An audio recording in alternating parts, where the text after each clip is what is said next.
사랑하는 성도 여러분, 우리가 무엇인가를 따라간다는 것은 쉽지가 않습니다. 무엇인가 따라간다는 것, 선배들이나 앞에 많이 했던 사람들이 닦아놓은 길을 따라가는 것도 힘들지만 공부도 따라가기도 힘들고, 더 나아가서는 사업하는 사람들이 또한 새롭게 사업을 할 사람이 이전에 했던 사업가들을 따라가는 것도 쉽지 않습니다. 물론 이 세상적인 측면도 있지만 영적인 측면에서도 또한 이제 영적인 측면에 은혜를 받는 사람이 풍부한 은혜를 받기 위해서 나가는 것도 쉽지가 않습니다. 예를 들어서 비행기를 모는 조종사가 유능한 베테랑 조종사가 되기 위해서는 얼마의 시간을 비행을 해야 되는 그러한 기록이 있어야 됩니다. 그래서 인정을 받게 되고, 그러나 그런 기록을 쌓기 위해서는 시행착오를 많이 하게 되고, 또 스튜디오스도 마찬가지고, 더 나아가서는 여러 가지 중장비를 운전하는 사람, 포크레인을 운전하는 사람도 처음부터 나 포크레인 하는 것, 조종하는 거 너무 좋아해. 포크레인 작동하는 거 너무 좋아해. 그래서 포크레인을 바로 작동할 수 없습니다. 바로 포크레인에 대해서 원리를 알아야 되고, 내가 왜 포크레인을 해야 되는지, 포크레인이 무엇인지 이렇게 알고 접근해야 된다는 것입니다. 그리고 내가 하는 것이 무엇인지도 알아야 되는 것입니다. 제가 미국에 처음 와서 LA에서 부목사로 사역할 때 한국에서 그 중장이죠. 소장, 투스타, 별 2개에 닿던 투스타 소장으로서 예편하신 군인이 한 분 계셨어요. 흔히들 그분을 보고 장군이라고 이야기하죠. 그분이 한국에서 군을 생활을 하다가 투스타, 곧 소장으로 예편을 해서 이제 미국으로 오셨단 말입니다. 미국으로 오셔가지고 이제 미국에서 할 일을 찾다 보니 무슨 일을 할까라고 생각하다가 부부가 처음에 와서 했던 것이 뭐냐면 물을 파는 장사를 했습니다. 생수를 파는 장사. 근데 생각을 해보십시오. 그분이 저한테 이야기하기를 생수 팔다가 망했다라고 이야기를 합니다. 그런데 여러분, 이 땅에 살아가면서 사업을 하든 무엇을 하든지 쉬운 것이 없습니다. 그리고 남이 봐서 저것은 쉽게 될 거라고 생각하지만 절대 그렇지가 않습니다. 그래서 이 땅의 모든 직업이 소중하고 모든 사업이 기종하는 것입니다. 그래서 그분들의 이야기를 들어보니까 일평생 군 생활만 하다가 갑자기 물을 파는 사업을 하는데 경험이 없지 않습니까?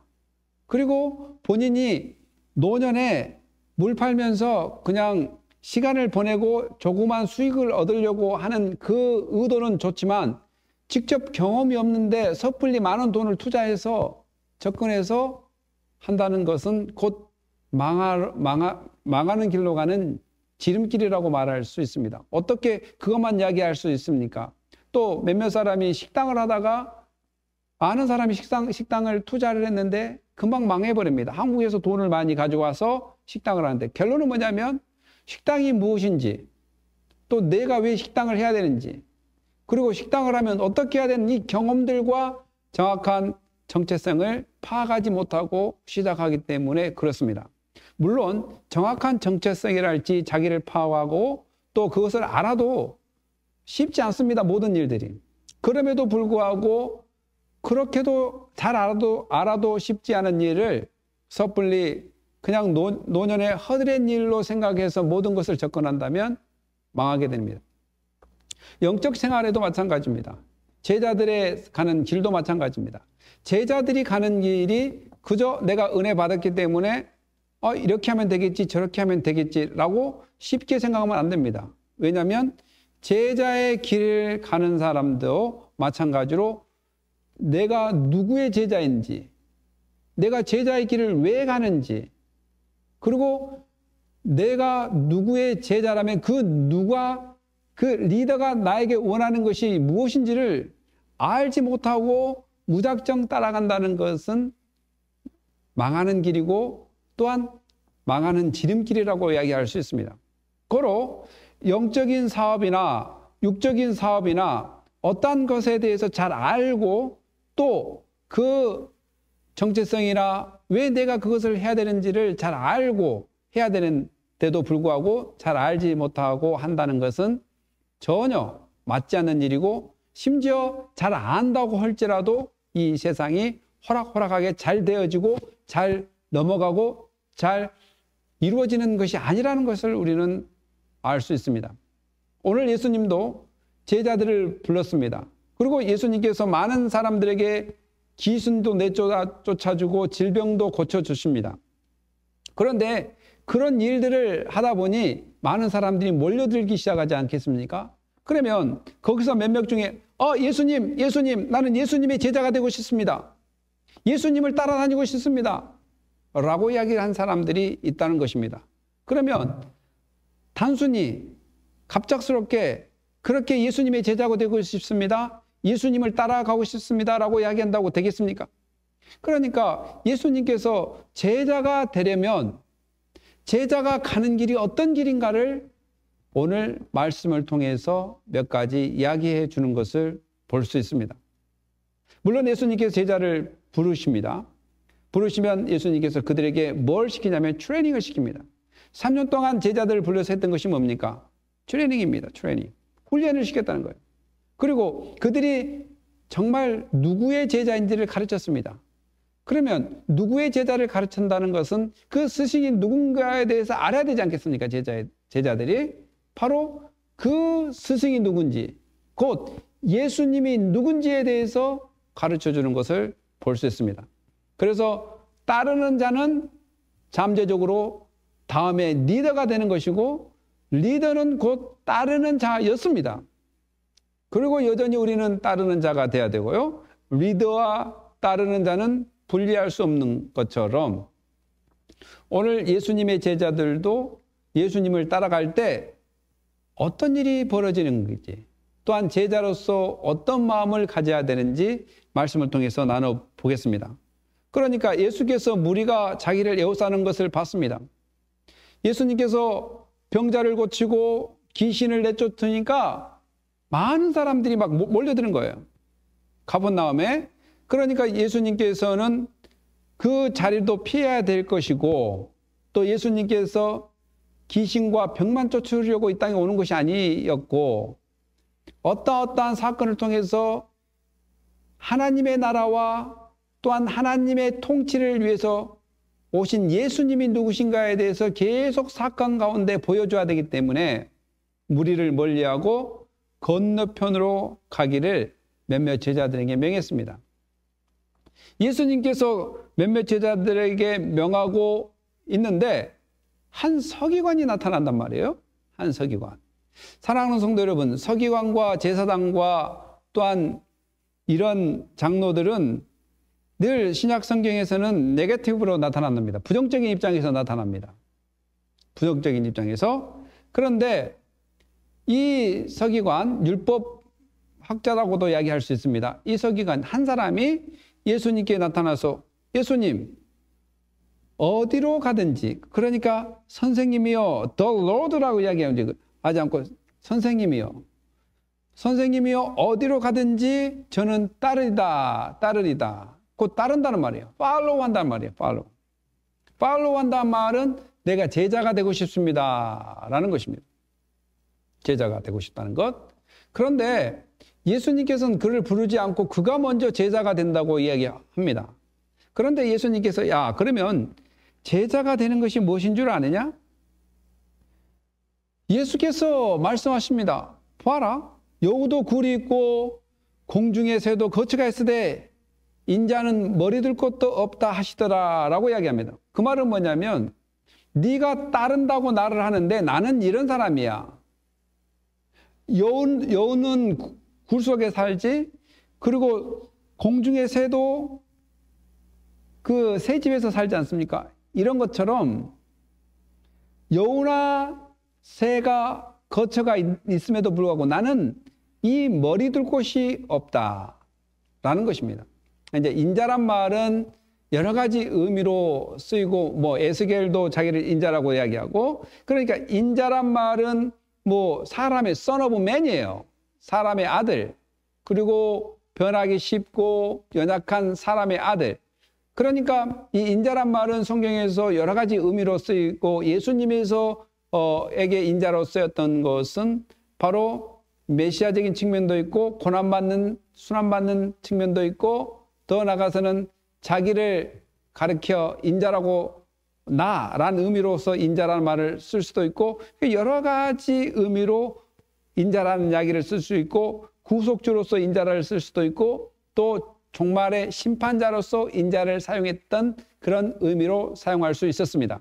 그래서 여기서 인자는 애처롭게 보이는 정말 머리 둘 곳도 없는 그런 인자, 정말 고난 가운데 복음을 증거해야 되는 그런 인자. 근데 여러분 잘 생각해 보십시오. 그러면 제자들이 다 이렇게 머리 둘 곳도 없이 살아야 되느냐? 또 이 말은 아닙니다. 예수님께서 하시고 싶은 이야기는 그가 세상에 요한복음 1장 10절과 11절에 보면 그가 세상에 계셨으며 세상 그로 말미암아 지은 바 됐을 때 예수님께서 천지 창조하실 때 성삼위 하나님으로 함께 계셨습니다. 그런데 세상이 그를 알지 못한다고 이야기합니다.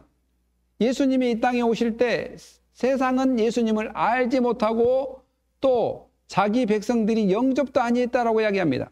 그러니까 머리 들 것도 없다 이 말은 예수님이 집이 없다라는 측면보다는 정말 제자로서 복음을 증거하러 가는 삶은 때로는 환영을 받지 못할 때도 있고 고난과 고통이 따른다라는 의미가 될 수 있습니다. 예수님은 가버나움에서 살으셨어요. 가버나움 헤르코르의 그쪽에 살았고 또 성경에 보면 예수님이 거하는 집에 많은 사람들이 몰려와서 병을 고쳐달라고 요구하는 적도 있었습니다. 그러니까 예수님이 집에서 살지 않고 그냥 길바닥이나 산에서 들에서 자는 것이 아니었습니다. 그처럼 집이 없다, 머리 둘 곳이 없다 이 말은 그 정도로 환대해 준 사람이 없고 더 나아가서는 그 측면도 있지만 또 무슨 측면도 있을까요? 예수님께서 또 실제로 배고픔과 고통, 고난도 당할 수 있다. 첫째는 환대받는 복음을 증거하는 것을 모든 사람이 환대하지 않을 것이라는 측면도 있고 두 번째는 실제로 고난과 고통이 따른다라는 의미가 있습니다. 그런데 여러분 예수님께서 이 이야기를 하기 전에 어떤 산산수훈에서 설교를 했냐면 공중의 새를 봐라 심지도 않고 거두지도 않고 창고에 모아들이지도 아니하되 너희 하늘아버지께서 기르시나니 너희는 이것들보다 귀하지 아니하냐. 마태복음 6장 26절에 이야기합니다. 제자들이나 모든 사람들에게 공중의 새를 봐라, 들의 풀을 봐라, 하나님께서 먹이시지 않느냐라고 했기 때문에 제자들은 이 이야기를 생각할 때 무조건 고통만, 고난만, 또한 배고픔만 당한다 이 이야기가 아니라는 것입니다. 제자로서의 삶을 살아갈 때 이런 일이 반드시 있기 때문에 제자의 길은 예수 그리스도의 그 능력을 의지하고 가야 되는 것이 바로 제자의 길이라는 것을 강하게 어필한다고 볼 수 있습니다.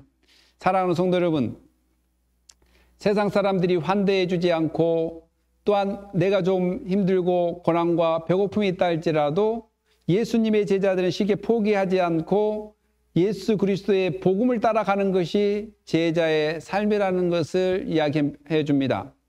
그러니까 이 이야기를 듣고 그러면 이 사람이 따라갔냐? 라고 성경은 기록하지 않습니다. 한 서기관이 네, 예수님은 머리 둘 곳도 없다고 하셨으니 저도 머리 둘 곳 없어도 괜찮아요. 따라가겠습니다. 라고 이렇게 언급하지는 않았습니다만 중요한 것은 이 이야기를 통해서 우리가 제자의 길이 어떤 길인지 환대를 받지 않더라도 배고픔이 있더라도 갈 수 있어야 되는 것이 제자의 길이다. 이것은 바울은 또 어떻게 이야기하냐면 바울은 이렇게 빌립보서 4장 11절과 13절에 이렇게 기록하고 있습니다. 내가 궁핍함으로 말하는 것이 아니라 어떠한 형편에든지 나는 자족하기를 배웠노니 나는 비천에 처할 줄도 알고 풍부에 처할 줄도 알아 모든 일 곧 배부름과 배고픔과 풍부함과 궁핍함에도 처할 줄 아는 일체의 비결을 배웠노라. 내게 능력 주시는 자 안에서 내가 모든 것을 할 수 있느니라 라고 바울은 고백합니다. 바로 우리들 곧 제자의 길이 바로 이 길입니다. 그러니까 바울도 꼭 한쪽만 경험한 것이 아닙니다. 비천함도 경험해 보았고 풍부함도 경험해 보았고 배부름도 경험해 보았고 배고픔도 경험해 보았고 풍부함과 궁핍 이런 모든 곳에 처할 때 그 하나님께서 인도하는 곳에 그 상황을 잘 받아들일 수 있는 능력. 그러니까 불평이나 원망으로 그런 사역자의 길을 가는 것, 제자도에 가는 길을 원망하는 것이 아니라 잘 받아들일 수 있고 적응할 수 있는 능력이 필요하다. 왜냐하면 어떤 상황이 될지라도 예수님께서는 능력자이기 때문에 그분께서 생각하시고 뜻하신 일이라면 그분께서 우리와 함께 계시고 제자들과 함께 하신다는 걸 확신한다면 감사해야 될 줄 믿습니다. 이것을 섭리신앙이라고도 이야기하고 섭리신앙의 가장 큰 원리는 보존함과 다스리십니다. 하나님께서 이 땅을 보존하시고 다스린다는 그 원리를 안다면 힘들고 고통스러울 때는 인내할 수 있습니다. 왜냐하면 하나님이 다스리고 있다는 것, 하나님께 보존하고 있다는 것을 알기 때문에 또 기쁠 때는 감사할 수 있다는 것입니다. 그러므로 제자의 길도 어렵고 고통스러울 때는 인내가 필요하고 또한 즐거울 때는 기쁠 때는 감사가 필요한 그러한 삶이 바로 예수 그리스도의 제자들이 가야 되는 길, 곧 예수님의 능력으로 살아가는 사람, 예수님의 능력을 의지하여 살아가는 사람, 예수님께서 주신 능력으로 우리가 믿고 신뢰하며 가는 사람이 바로 제자가 가야 되는 길이라는 것을 이 한서기관의 이야기를 통해서 우리는 발견할 수 있습니다. 더 나아가서 또한 이 스토리는 한서기관의 그 이야기뿐만 아니라 그 중에 또 한 제자, 학자들은 이 사람이 12제자는 학자들이 이야기하기를 이 사람은 12제자가 아니었을 것이다 라고 하는 사람도 있고 또 어떤 사람은 그 무리 중에서 자기가 제자라고 칭한 사람들이 이야기한 것일 수도 있고 또 그 중에는 12명의 메인 제자가 있는가 하면 또 여러 가지 종류의 제자가 있어서 그 중에 무리 중에 한 사람일 것이다 라고 하는 사람도 있습니다. 어쨌든 이 한 사람의 제자를 통해서 예수님이 또 우리에게 제자의 길이 어떤 것인가 라고 가르쳐 준 것이 뭐냐면 그 한 제자는 무엇이 이 앞에 가로막냐면 아버지의 그 장사 문제가 가로막고 있습니다.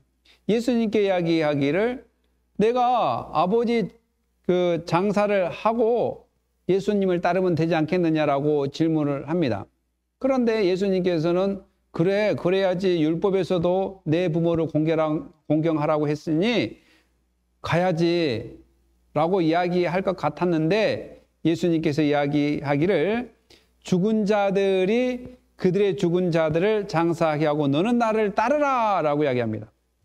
그러니까 따르는 자의 입장에서는 늘 예수 그리스도의 그 명령이 우선이라는 것을 이 이야기를 통해서 알 수 있습니다. 여러분, 죽은 자들이 죽은 자들을 장사하게 하고 죽은 자들이 누구냐라고 이제 이렇게 물어본 사람도 있는데 사실 정확하게 명시되어 있지 않습니다.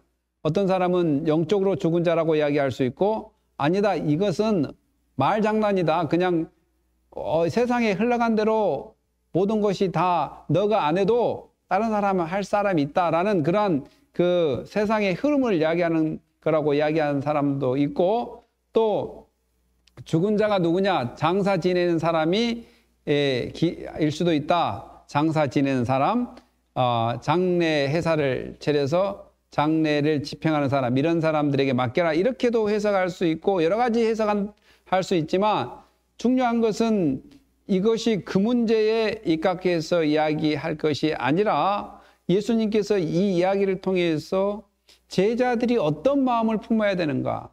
사실 여러분, 이 이야기가 나왔으니 예수님께서는 이 이야기만을 들으면 매정하게 보입니다. 아버지의 장사를 지내고 온다는데 인간의 윤리적으로 어떻게 그럴 수가 있는가, 매정하지 않는가라고 생각할 수 있지만 예수님께서 마태복음 15장 4절과 6절에서 이렇게 말씀하십니다. 하나님이 이르셨으되 내 부모를 공경하라 하시고 또 아버지나 어머니를 비방하는 자는 반드시 죽임을 당하리라 하셨거늘 너희는 이르되 누구든지 아버지에게나 어머니에게 말하기를 내가 드려 유익하게 할 것이 하나님께 드림이 되었다고 하기만 하면 그 부모를 공경할 것이 없다 하여 너희의 전통으로 하나님의 말씀을 폐하는도다 라고 이야기하고 있습니다. 그러니까 예수님께서는 바리새인들과 서기관들 이런 사람들이 고르반이라고 있어요. 고르반이라고 이야기한 것은 구별해서 하나님께 드리기로 했다. 이런 거 폐하다, 끊다, 이런 의미가 있는데 이 말은 뭐냐면 부모는 부모로서 공경을 해야 되는데 세상에 부모에 쓸 것을 주지 않고 그것을 하나님께 바친다라고 고르반 이렇게 정하면 부모에게 안 줘도 되는 그러한 악한 풍습을 만들어서 부모를 공경하지 않고 부모를 섬기지 않는 그 바리새인들과 그런 사람들에게 예수님께서 그렇게 하면 안 된다. 부모를 공경해야 된다라고 예수님은 가르칩니다. 그러니까 예수님께서는 부모 공경하는 것을 싫어하거나 장례 지내는 것을 싫어하는 것이 아니라 긴박한 이 하나님의 나라와 또한 영적으로 죽어가는 영혼을 살리는 것이 또한 제자가 말씀에 순종하여 따르는 것이 가치요 우선이라는 것을 이야기해 주는 것을 볼 수 있습니다. 여러분, 실제로 이런 일이 많이 일어납니다. 장사를 못 지낸 일. 제가 아는 몇 분은 중국에서 선교를 하는데 세상에 아버님이 한국에서 돌아가셨어요. 복음을 증거하러 중국 땅에 갔는데 복음을 증거하다가 세상에 고국의 아버지가 돌아가셨어요. 근데 비자가 맞지 않아가지고 실제로 아버지 장사를 못 지내고 그곳에서 계속 복음을 증거할 수밖에 없던 상황을 저는 기억하고 있습니다. 이것뿐이겠습니까? 일반 일들도 마찬가지입니다. 제가 칼라마주에 있을 때 어떤 교수님이 교환교수로 연구원 교수로 미시건 대학에 오셔서 1년 동안 하다가 세상에 연구 중에 아버지가 돌아가셨어요. 그런데 코로나 바이러스로 인해서 한국에 가면 2주 동안 격리를 해야 되기 때문에 장례식에 참여를 못했습니다. 그분이 온 이유가 뭐예요? 학문을 더 닫고 연구하기 위해서 왔단 말이에요. 자기의 분야에서 최선을 다하기 위해서. 세상에서는 자기 분야를 열심히 하다가 아버지의 장례를 못 지킨 사람이 많이 있습니다. 그런데 그 사람들이 다 아버지의 그 장례를 지키는 것을 게을리하기 위해서 그런 것이냐? 그것은 아닙니다. 선교사님들은 복음의 열정을 가지고 선교지에 가서 열심히 복음을 증거하다가 아버지 장례를 못 지킬 경우도 있었습니다. 실제로. 그러니까 그들이 뭐에 이끌려서 그렇게 중국으로 갔습니까? 바로 예수 그리스도 복음에 이끌려서 가서 복음을 증거한 사람입니다. 저도 미국에 한 지금 12년 정도 되는데 저는 한국에 전혀 가보지를 못했습니다. 계속 부목사로 사역하고 또한 담임 목사로 사역하고 또 이번에는 개척 목사로 사역하다가 12년 동안 한국에 가본 적이 없어요. 그러나 저희 어머님은 살아계십니다. 그래서 효도를 잘 못하고 있는 것도 사실입니다. 그러니까 예수님께서 장사를 지내지 말라는 것이 아니라 예수님의 제자들이 가져야 될 마음은 가치, 뭐가 가치가 더 있고 어떤 것이 우선인가. 예를 들어서 한번 이야기해 봅시다. 여러분 집에 두 사람이 있다고 해봅시다. 한 방에 딸이 있고 한 방에 어머니가 있습니다. 근데 불행하게도 연탄가스, 지금은 연탄을 다 떼지 않지만 가스가 새서 두 사람이 정말 사경을 헤매고 있다고 해봅시다. 한 사람은 사경을 헤매다가 어머니는 돌아가셨습니다. 근데 딸은 가까스로 숨을 쉬고 있습니다. 그러면 여러분 우선순위로 누구를 더 먼저 챙겨야 되겠다고 생각하십니까? 지금 약간이라도 숨 쉬고 있는 사람을 챙겨야 되지 않겠습니까? 비록 어머님을 공경해야 되지만 이미 돌아가셨기 때문에 손쓸 틈이 없습니다. 그나마 숨을 쉬고 있는 자녀를 우선으로 챙겨야 되지 않겠습니까? 그렇다고 해서 불효라고 이야기할 수 있냐 이것입니다. 마찬가지로 이미 이 땅에서 죽은 사람은 이제 손쓸 수가 없어요. 죽은 사람. 그러나 앞으로 죽게 될 사람, 그러나 복음을 영접하지 못하고 앞으로 죽게 될 사람을 먼저 살리는 것이 어떻게 보면 우선일 수도 있다는 것을 우리는 기억해야 된다는 것을 우리는 이 말씀을 통해서 깨달아야 될 줄 믿습니다. 바로 제자들의 우선은 뭐냐면 영적 복음을 증거하고 영적으로 사람을 살리는 것이 우선이고 가치요, 우리가 예수 그리스도의 참된 목적을 따르는 거라는 것을 우리는 인식해야 된다는 것입니다. 예수님께서 그 두 사람, 한 서기관과 또한 한 제자들의 그 문제를 통해서 제자의 길을 어떻게 가야 되는가, 제자가 품어야 될 마음이 어떤 건가를 가르쳐 줬습니다. 이제 예수님께서는 그 제자들과 또한 자기를 따른 제자들에게 가르쳐 줘야 될 것이 하나 있습니다. 지금까지 예수님께서 보여줬던 것은 무엇이냐면 질병을 치료하시고 귀신을 내쫓는 것에 대해서 보여주셨습니다. 이제 예수님이 또 하나 보여줘야 될 것이 있는데 그것이 뭔가 살펴보겠습니다. 살펴보자면 예수님께서 이제 그 서기관과 그 한 사람, 한 제자에 대해서 말끔히 그들에게 제자의 도를 가르쳐 주고 이제는 지체됐던 시간을 만회하기 위해서 빨리 배를 타고 이제 갈릴리 호수를 접어들어서 갈릴리 호수에 그 배를 타고 이제 건너편으로 가는 중입니다. 그런데 갑자기 가는 도중에 바다의 큰 놀, 한국말로 놀인데 이거 헬라어로는 세이스모스라고, 세이스모스는 earthquake입니다. 지진입니다. 지진. 그러니까 갈릴리 한바닥에 지진같이 큰 광풍이 일어나게 됩니다. 놀이 일어나는 게 파도가 친다는 겁니다. 물론 그 댄이라고도 하고 그런 그 위쪽에 있는 산과 아래의 갈릴리 따뜻한 그 기운이 이리 만나서 이렇게 그 온도 차이에서 갑자기 파도가 이는 경우가 많이 있습니다. 그래서 갈릴리 사람들은, 어부들은 대부분 잘 압니다. 그런데 대부분 그 사람들이 잘 알기 때문에 어떠한 파도는 쉽게 이길 수 있을 거다, 어떻게 견디면 된다라고 이야기하지만 이 큰 놀은 자기들이 경험하지 못한 큰 놀처럼 보였습니다. 왜냐하면 이 놀이 얼마나 컸는가 하면 세상에 그 어부들이 그 갈릴리 바닥에서 잔뼈가 굳은 그 사람들이 감당하기가 힘들 정도로 큰 놀이 쳤단 말이죠. 물론 그 지역을 잘 압니다. 그분들이, 그 제자들이, 예수님의 제자들이.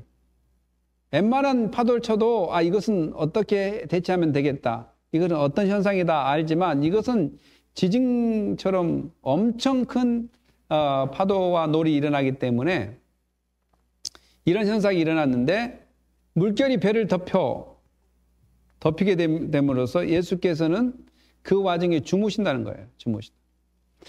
그러니까 이제 평화를 생각할 때 예수님의 모습을 저는 그려봅니다. 평화는 어떨 때 평화냐? 큰 지진 같은 물결이 배를 덮어도 잘 수 있는 그런 능력이 바로 평화를 소유한 사람이다. 어떤 환난과 고통, 지진이 지금 이 노는 일반 파도가 아니라고 분명히 이야기했어요. 지진이 원래 원문에는 세이스모스라고 해서 지진입니다. 지진, 얼스퀘이크예요. 그러니까 갈릴리 바다에 얼스퀘이크, 이 지진이 일어난 그 광경에서 잘 수 있는 사람은 예수님밖에 없습니다. 이것이 바로 참된 평화예요. 평화의 모범입니다. 그런데 이렇게 주무시는 제자들, 예수님에게 제자들이 나와 깨우며 예수님을 깨워요.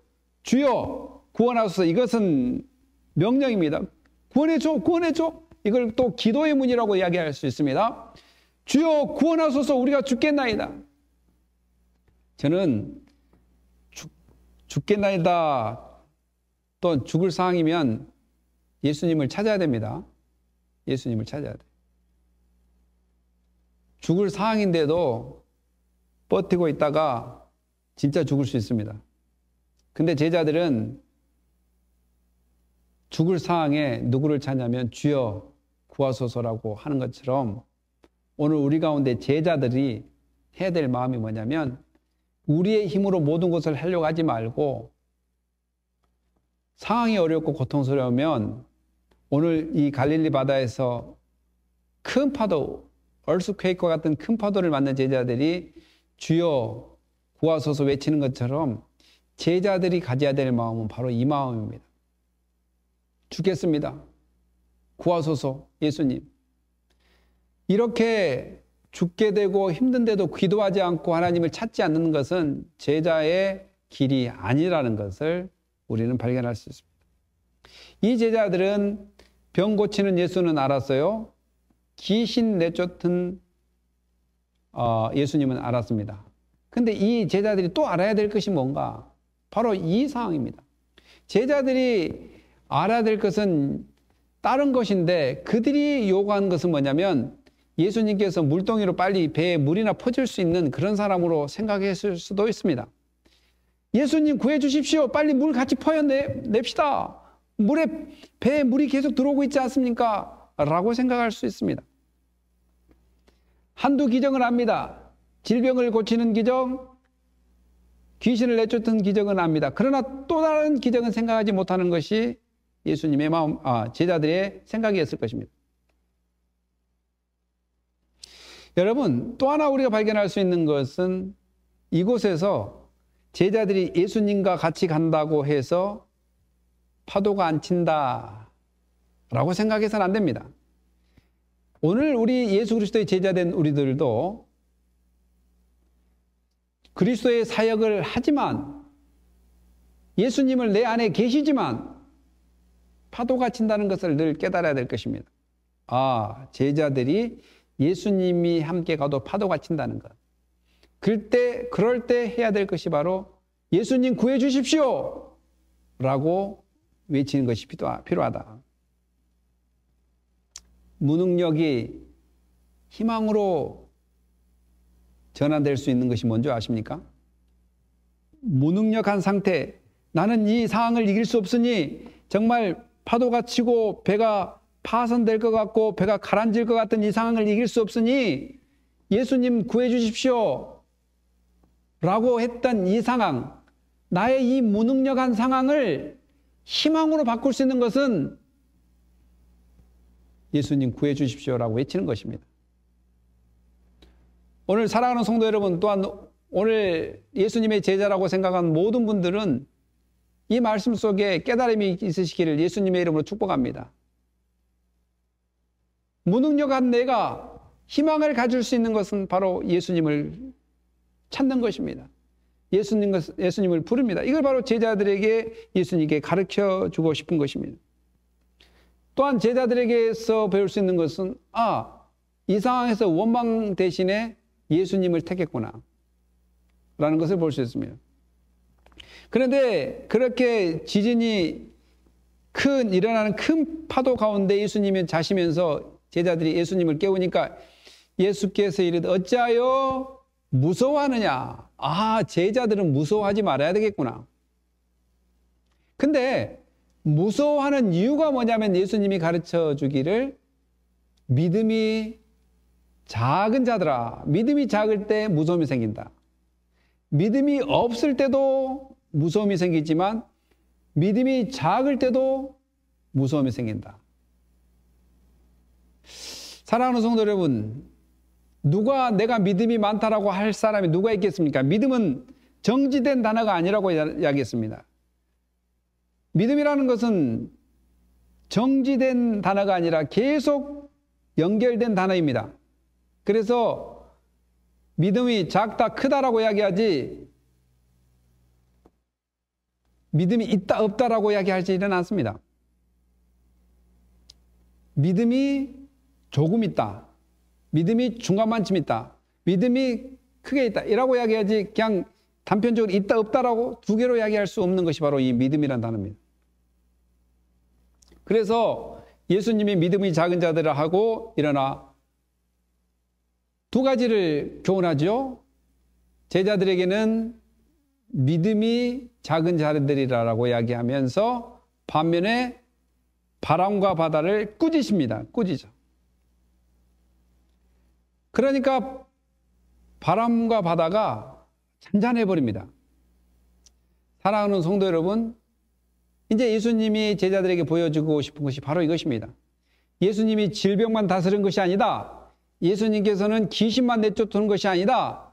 예수님께서는 천지를 창조하셨듯이 천지를 다스릴 수 있는 능력이 있다는 것을 가르쳐 줍니다.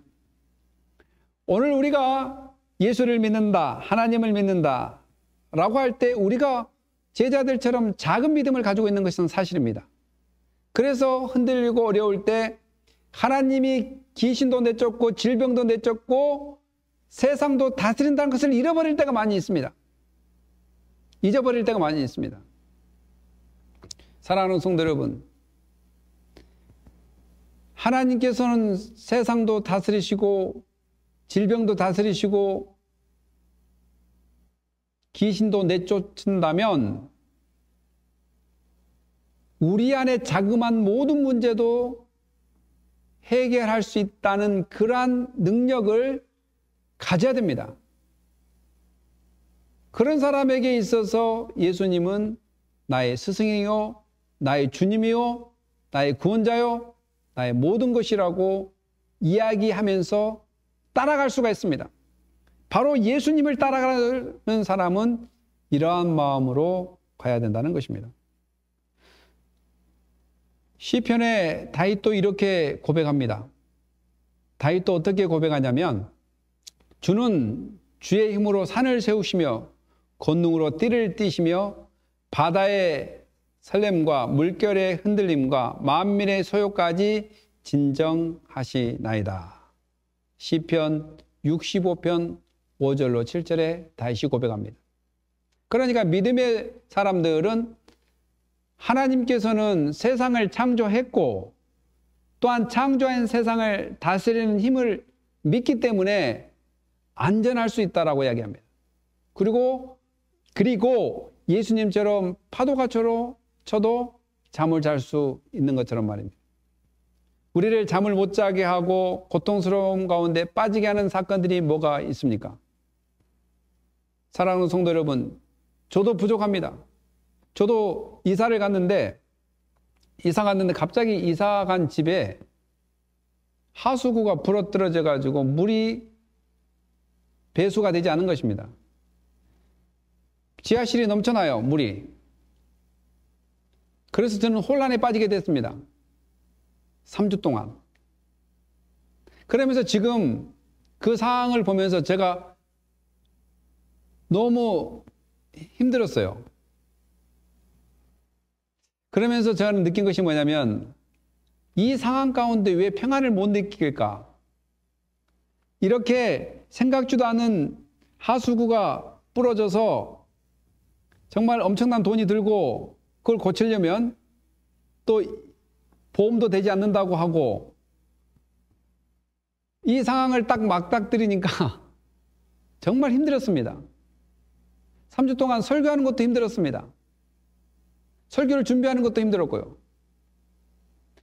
그런데 이 상황 가운데 내가 정말 하나님께서 섭리하고 계시고 우리의 삶 가운데 같이 있다는 것을 믿는다면 왜 내가 그 상황 가운데 평안을 누릴 수가 없을까? 마치 예수님께서 파도가 침에도 불구하고 배에서 주무시는 것처럼 나는 왜 마음의 평안을 느낄 수가 없었을까? 왜 고통스러웠을까? 지금 여러분들이 지난주 계속해서 주일날 설교를 했지만 여러분들 느끼셨는지 안 느끼셨는지 모르겠지만 상당히 어렵게 설교 준비를 했습니다. 상당히 힘든 나날을 보냈습니다. 그러면서 내가 느꼈던 것은 야, 내가 가지고 있는 믿음은 정말 작은 믿음이구나. 정말 작은 믿음이구나. 파도가 치고 환란이 와도 그 가운데 평화를 느낄 수 없는 그런 연약한 믿음이라는 것을 발견했습니다. 오늘 이 말씀을 준비하면서 정말 적은 믿음, 이 믿음에도 불구하고 평화를 못 누릴 수 있는 것은 예수님이 이러한 기적이 있다는 것을, 하나님께서 이러한 기적이 있다는 것을 때로는 잊어버리기 때문에 그러지는 않느냐 이렇게 생각도 해봤습니다. 그럼에도 불구하고 이런 작은 믿음을 가지고 있는 제자들에게 예수님은 문제 해결을 해 주십니다. 그게 바로 은혜가 아니겠습니까? 우리는 연약하지만 부족하지만 이렇게 연약하고 부족한 우리를 예수님은 작은 믿음을 가지고 있는 우리를 예수님은 문제 해결을 해 주신다는 것을 생각할 때 이것이 은혜가 아니고 무엇이겠습니까? 우리 믿음이 크고 정냐가 아니라 예수님의 은혜가 너무 크기 때문에 그 은혜가 우리를 뒤집어 씌운다는 것입니다. 그래서 그 은혜 안에 우리가 평안을 누릴 수 있다는 것을 발견하게 됩니다. 귀신, 질병, 자연을 다스리시는 이 사건은 제자들이 알아야 됩니다. 제자의 길을 가는 사람, 예수님을 따라가는 사람은 예수님이 도대체 누구신가? 예수님은 질병도 고치시고 귀신도 고치시고 더 나아가서는 자연을 다스리시는 예수님입니다. 그 예수님은 우리의 인생 모든 문제, 죄 문제를 해결하여 우리를 구원하신 분이라는 것을 제자들은 알아야 됩니다. 이것을 모르고 어떻게 제자의 길을 갈 수 있겠습니까? 바로 예수님은 이 길을 가르쳐 줍니다. 그래서 우리에게 예수님은 누굽니까? 우리 각자 사람들에게, 나에게 예수님은 어떤 분이십니까? 어려울 때 환란이 다가올 때 예수님이 생각나십니까? 아니면 기쁠 때 예수님이 생각나십니까? 우리가 예수님을 제대로 한다면 환란과 고통이 당할 때는 예수의 사랑 안에서 인내할 수 있게 되는 것이고, 우리가 예수님을 안다면 기뻐할 때는 그 하나님과 예수 그리스도께 감사하는 삶을 살 수 있게 되는 것이 바로 제자들의 삶입니다. 사랑하는 성도 여러분, 예수님께서는 바로 제자들에게 이것을 가르쳐주고 싶다는 것입니다. 예수님이 누구신가? 예수님이 누구신가?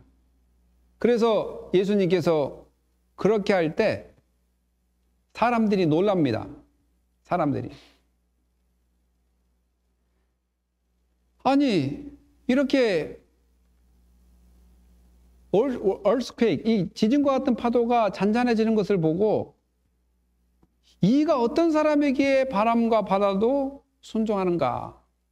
도대체 어떤 사람인가 예수님이? 따를 만한 사람인가? 그러면 우리가 그분을 어떻게 따라야 되는가? 라는 것을 이야기하는 것입니다. 사랑하는 성도 여러분, 여러분 예수님을 따르고 있습니까? 따르고 있다면 그분이 누구인지를 먼저 알아야 됩니다. 따르고 있지 않다면 아직도 그분이 누군지를 모르기 때문에 못 따를 수도 있습니다. 그분은 바로 질병과 귀신과 또한 자연을 다스리는 것뿐만 아니라 우리의 인생 모든 문제를 해결하신 분이고 우리를 구원하신 예수 그리스도입니다. 또한 그분이 이 세상을 창조하셨습니다. 또 우리를 구원하여 천국으로 인도하실 길이요 생명입니다. 사랑하는 성도 여러분, 이 예수 그리스도를 따라가는 은혜가 있기를 예수님의 이름으로 축복합니다. 기도하겠습니다. 할렐루야. 하나님 감사합니다. 정말 우리가 예수 그리스도를 따라가는 은혜가 있게 하여 주시옵소서.